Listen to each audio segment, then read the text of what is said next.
अस्सलाम वालेकुम, मैं सूफिया मलिक और आप देख रहे हैं PKN न्यूज़।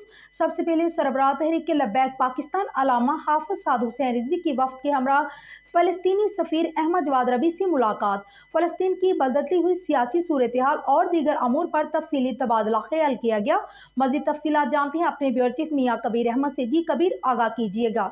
सरबराह तहरीक लब्बैक पाकिस्तान अल्लामा हाफिज साद हुसैन रिजवी की वफ़द के हमरा फ़लस्तीनी सफ़ीर अहमद जवाद रबी से मुलाकात में हालिया इसराइली दहशतगर्दों के शिकार मजलूम फ़लस्तीनियों के साथ इज़हार यकजहती करते हुए कहा कि पूरी उम्मत मुस्लिमा फ़लस्तीन के साथ खड़ी है। इसराइली दहशतगर्दी हद से तजावज़ कर गई।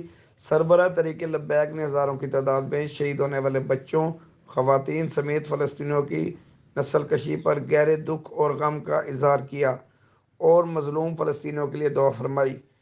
फ़लस्तीनी सफ़ीर ने पूरे मुल्क में तहरीक लब्बैक पाकिस्तान की जानब से फ़लस्तीन के हक़ में लब्बैक या अक्सा मार्च निकालने पर तहरीक लब्बैक पाकिस्तान का शुक्रिया अदा किया और अमीरुल मुजाहिदीन अल्लामा हाफ़िज़ इमाम ख़ादिम हुसैन रिज़वी की इस्लाम और उम्मत मुसलमा की सरबुलंदी की जिद्दोजहद का हवाला देते हुए तहरीक लब्बैक पाकिस्तान की काविशों को सराहा।